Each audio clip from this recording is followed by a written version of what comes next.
आदरणीय प्रधानमंत्री जी, आपकी अनुमति से मैं माननीय शिक्षा मंत्री जी से निवेदन करता हूं कि वे माननीय प्रधानमंत्री जी तथा सभी गणमान्य अतिथियों का स्वागत संबोधन करें। माननीय शिक्षा मंत्री। नमस्कार।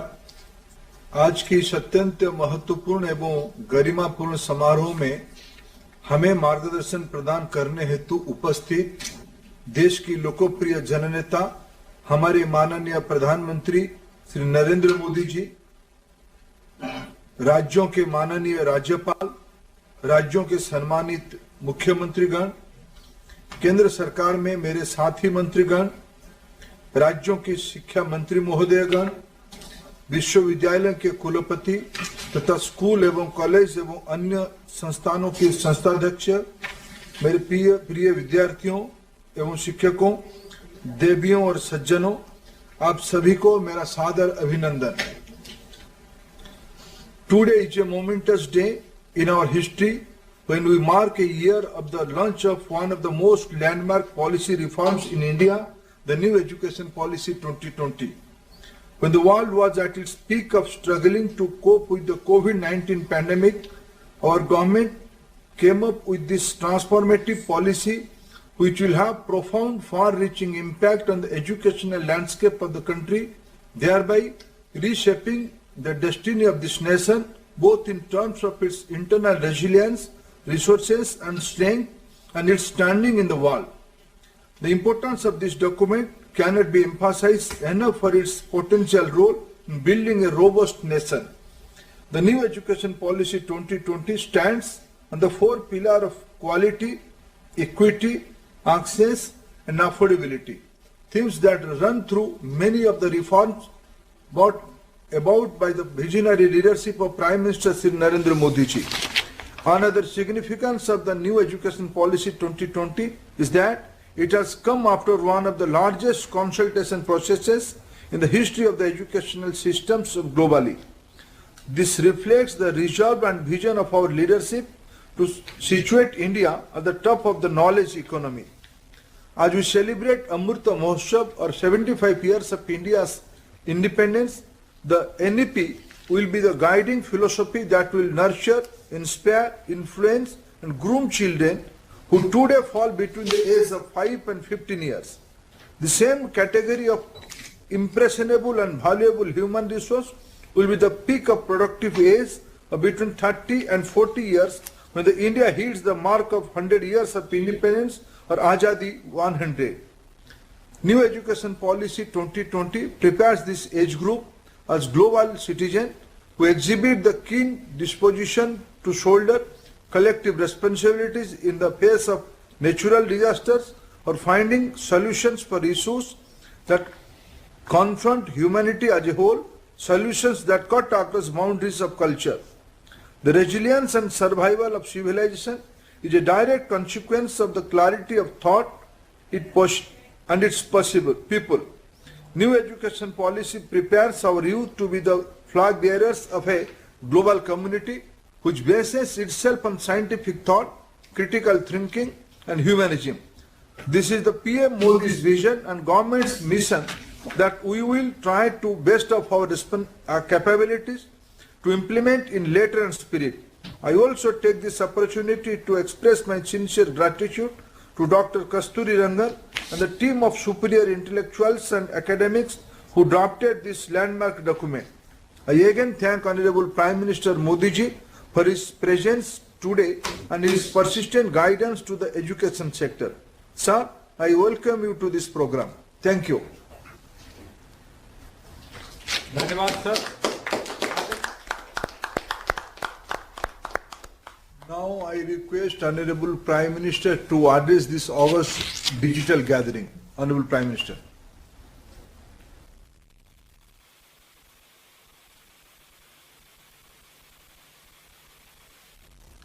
नमस्कार। कार्यक्रम में मेरे साथ जुड़ रहे कैबिनेट के मेरे सभी सहयोगीगण, राज्यों के माननीय राज्यपाल, सभी सम्मानित मुख्यमंत्री, उप मुख्यमंत्री, राज्य सरकारों के मंत्रीगण, उपस्थित शिक्षाविद, अध्यापकगण, सभी अभिभावक और मेरे प्रिय युवा साथियों,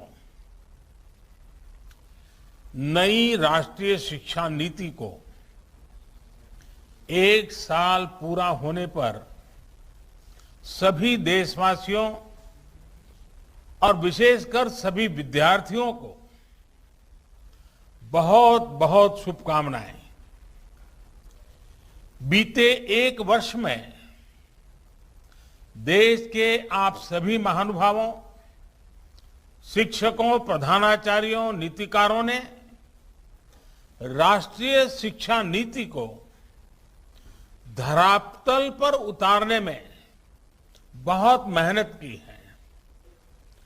कोरोना के इस काल में भी लाखों नागरिकों से, शिक्षकों, राज्यों, ऑटोनॉमस बॉडीज से सुझाव लेकर टास्क फोर्स बनाकर नई शिक्षा नीति का चरणबद्ध तरीके से लागू किया जा रहा है।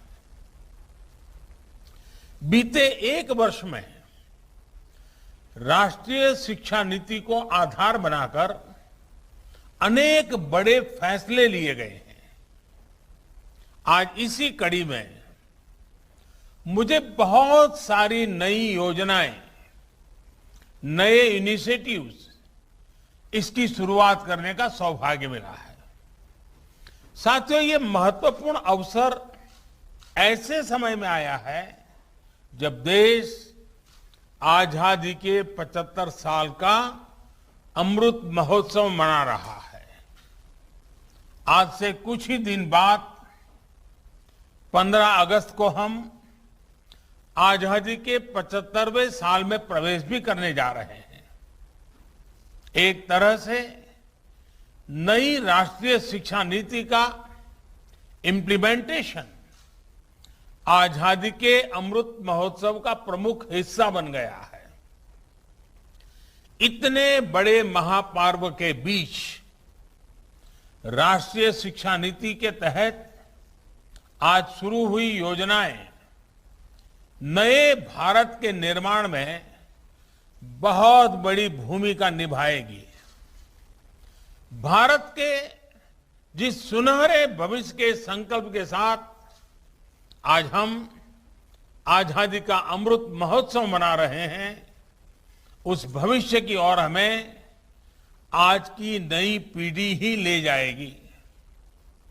भविष्य हम कितना आगे जाएंगे, कितनी ऊंचाई प्राप्त करेंगे, ये इस बात पर निर्भर करेगा कि हम अपने युवाओं को वर्तमान में यानी आज कैसी शिक्षा दे रहे हैं,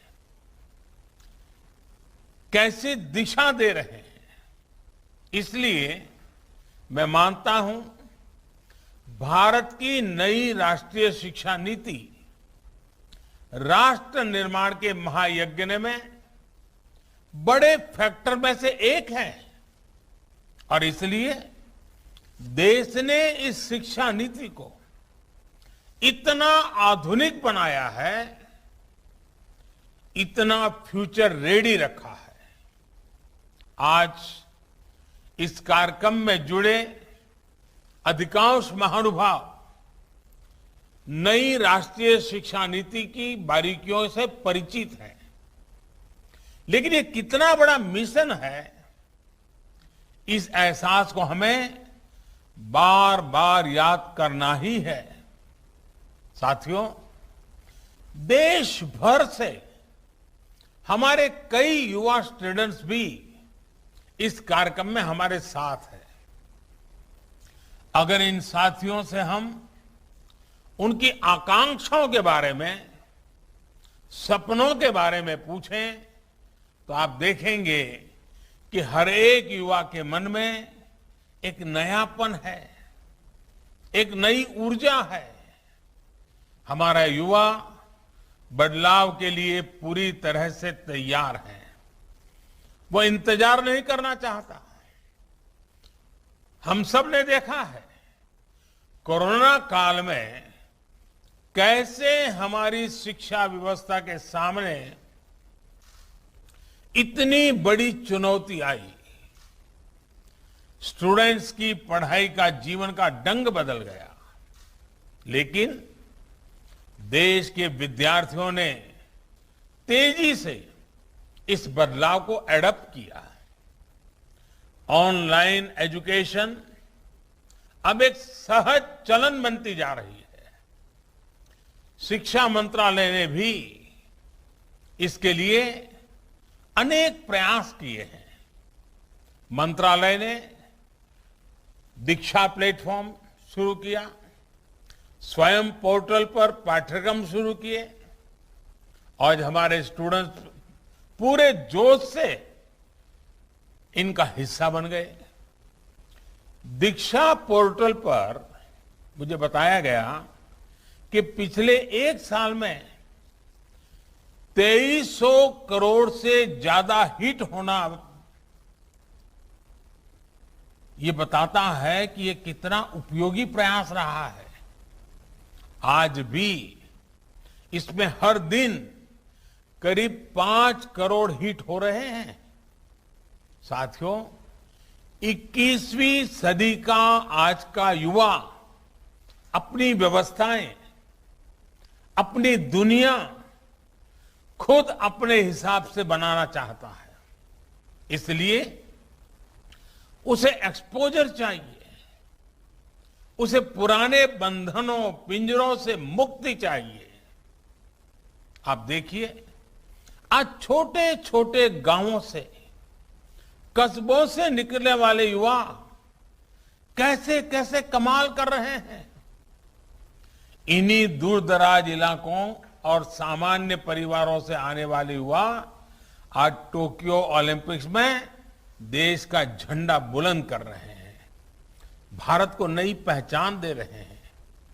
ऐसे ही करोड़ों युवा आज अलग अलग क्षेत्रों में असाधारण काम कर रहे हैं, असाधारण लक्ष्यों की नींव रख रहे हैं। कोई कला और संस्कृति के क्षेत्र में पुरातन और आधुनिक के फ्यूजन से नई विधाओं को जन्म दे रहा है। कोई रोबोटिक्स के क्षेत्र में कभी साईफाई मानी जाने वाली कल्पनाओं को हकीकत में बदल रहा है। कोई आर्टिफिशियल इंटेलिजेंस के क्षेत्र में मानवीय क्षमताओं को नई ऊंचाई दे रहा है, तो कोई मशीन लर्निंग में नए माइलस्टोन्स की तैयारी कर रहा है। यानी हर क्षेत्र में भारत के युवा अपना परचम लहराने के लिए आगे बढ़ रहे हैं। यही युवा भारत के स्टार्टअप इकोसिस्टम को रिवॉल्यूशनलाइज कर रहे हैं। इंडस्ट्री 4.0 में भारत के नेतृत्व को तैयार कर रहे हैं और डिजिटल इंडिया को नई गति दे रहे हैं।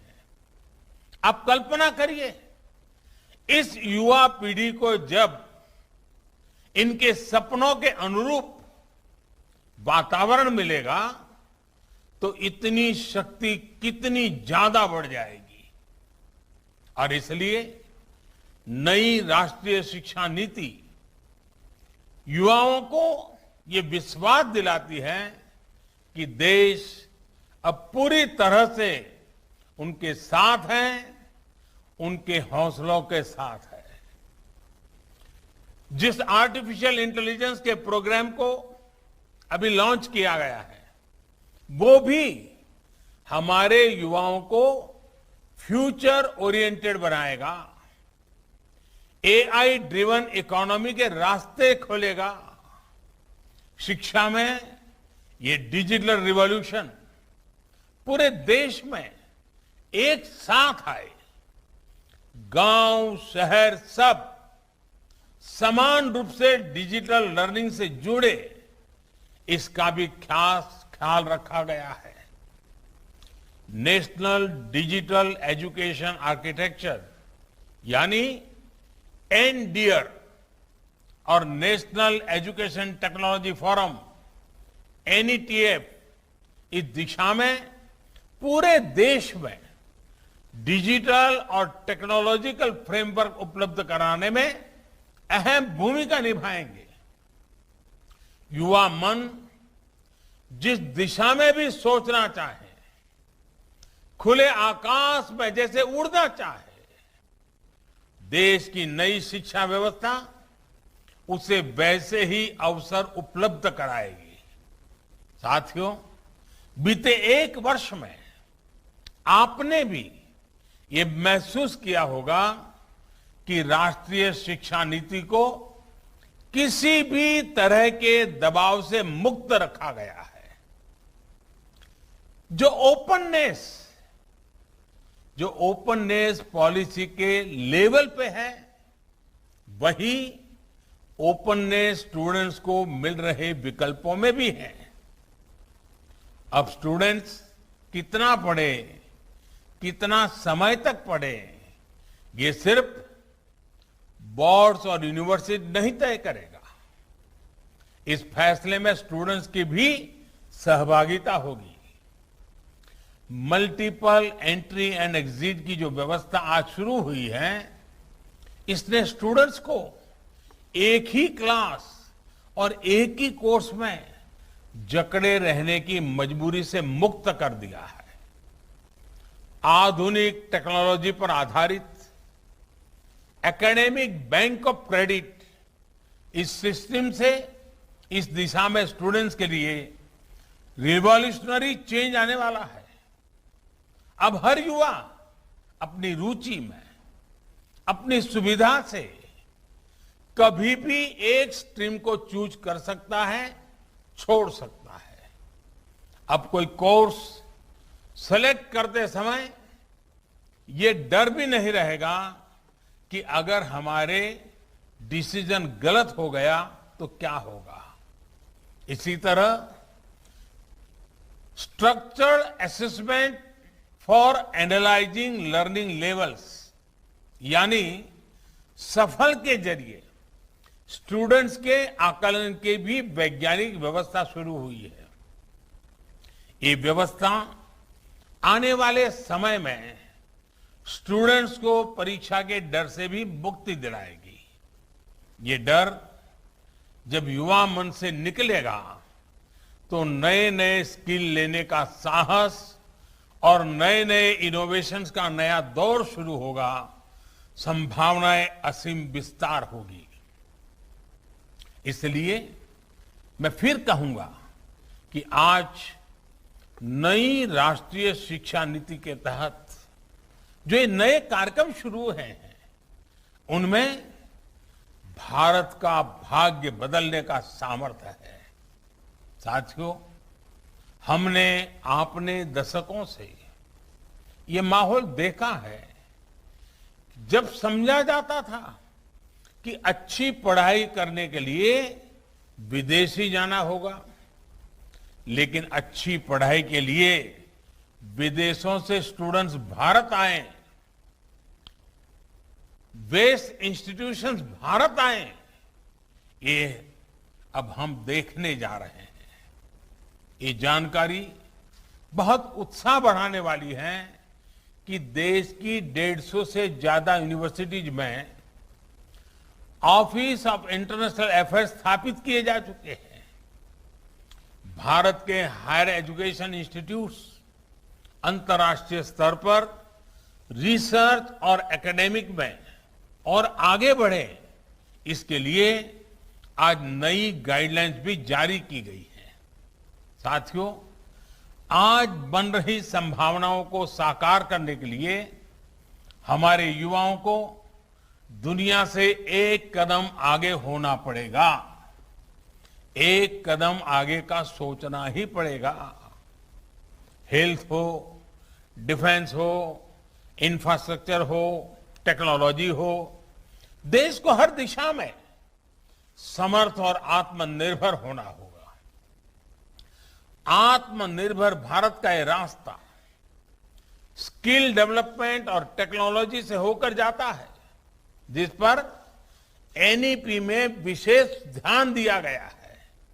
मुझे खुशी है कि बीते एक साल में 1200 से ज्यादा उच्च शिक्षा संस्थानों में स्किल डेवलपमेंट से जुड़े सैकड़ों नए कोर्सेज को मंजूरी दी गई है। साथियों, शिक्षा के विषय में पूज्य बापू महात्मा गांधी कहा करते थे, राष्ट्रीय शिक्षा को सच्चे अर्थों में राष्ट्रीय होने के लिए राष्ट्रीय परिस्थितियों को रिफ्लेक्ट करना चाहिए। बापू के इसी दूरदर्शी विचार को पूरा करने के लिए स्थानीय भाषाओं में मदर लैंग्वेज में शिक्षा का विचार एनईपी में रखा गया है। अब हायर एजुकेशन में मीडियम ऑफ इंस्ट्रक्शन के इसके लिए स्थानीय भाषाओं में भी एक विकल्प होगी। मुझे खुशी है कि 8 राज्यों के 14 इंजीनियरिंग कॉलेज 5 भारतीय भाषाएं हिंदी, तमिल, तेलुगु, मराठी और बांग्ला में इंजीनियरिंग की पढ़ाई शुरू करने जा रहे हैं। इंजीनियरिंग के कोर्स का 11 भारतीय भाषाओं में ट्रांसलेशन के लिए एक टूल भी डेवलप किया जा चुका है। क्षेत्रीय भाषा में अपनी पढ़ाई शुरू करने जा रहे छात्र छात्राओं को मैं विशेष बधाई देना चाहता हूं। इसका सबसे बड़ा लाभ देश के गरीब वर्ग को, गांव कस्बों में रहने वाले मध्यम वर्ग के स्टूडेंट्स को, दलित, पिछड़े और आदिवासी भाई बहनों को होगा। इन्हीं परिवारों से आने वाले बच्चों को सबसे ज्यादा लैंग्वेज डिवाइड का सामना करना पड़ता था। सबसे ज्यादा नुकसान इन्हीं परिवार के होनहार बच्चों को उठाना पड़ता था। मातृभाषा में पढ़ाई से गरीब बच्चों का आत्मविश्वास बढ़ेगा, उनके सामर्थ्य और प्रतिभा के साथ न्याय होगा। साथियों, प्रारंभिक शिक्षा में भी मातृभाषा को प्रोत्साहित करने का काम शुरू हो चुका है। जो विद्या प्रवेश प्रोग्राम आज लॉन्च किया गया, उसकी भी इसमें बहुत बड़ी भूमिका है। प्ले स्कूल का जो कंसेप्ट अभी तक बड़े शहरों तक ही सीमित है, विद्या प्रवेश के जरिए वो अब दूर दराज के स्कूलों तक जाएगा, गांव-गांव जाएगा। ये प्रोग्राम आने वाले समय में प्रोग्राम के तौर पर लागू होगा और राज्य भी अपनी अपनी जरूरत के हिसाब से इसे लागू करेंगे। यानी देश के किसी भी हिस्से में बच्चा अमीर का हो या गरीब का हो, उसकी पढ़ाई खेलते और हंसते हुए ही होगी, आसानी से होगी।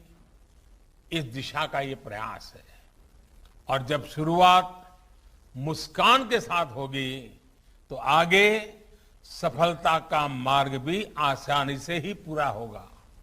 साथियों, आज एक और काम हुआ है जो मेरे हृदय के बहुत करीब है, बहुत संवेदनशील है। आज देश में 3 लाख से ज्यादा बच्चे ऐसे हैं जिनको शिक्षा के लिए सांकेतिक भाषा की आवश्यकता पड़ती है।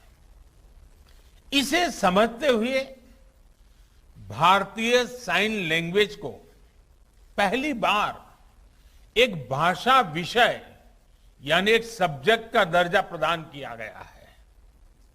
अब छात्र इसे एक भाषा के तौर पर भी पढ़ पाएंगे। इससे भारतीय साइन लैंग्वेज को बहुत बढ़ावा मिलेगा। हमारे दिव्यांग साथियों को बहुत मदद मिलेगी। साथियों, आप भी जानते हैं कि किसी भी स्टूडेंट की पूरी पढ़ाई में उसके जीवन में बड़ी प्रेरणा उसके अध्यापक होते हैं। और हमारे यहां तो कहा गया है, गुरौ न प्राप्यते यत यत तत् न अन्य अत्रापि अभ्यते लभ्यते।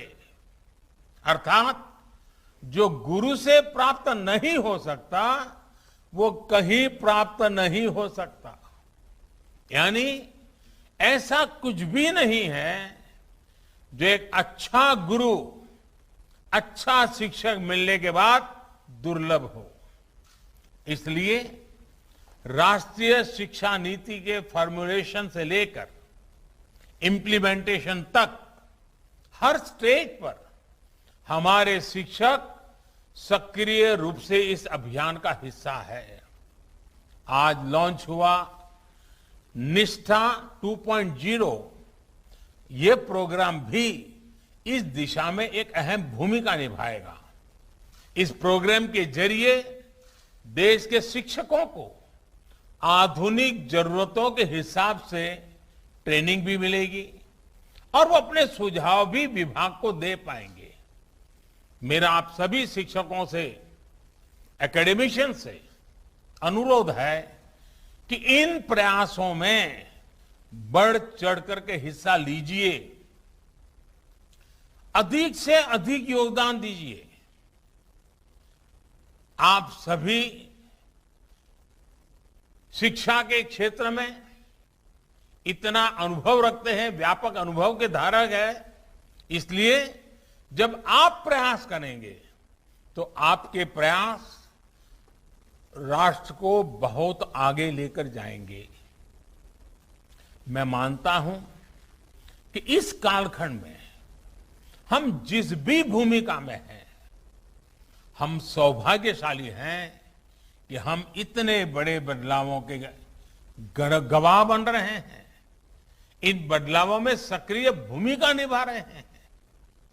आपके जीवन में ये स्वर्णिम अवसर आया है कि आप देश के भविष्य का निर्माण करेंगे, भविष्य की रूपरेखा अपने हाथों में खींचेंगे।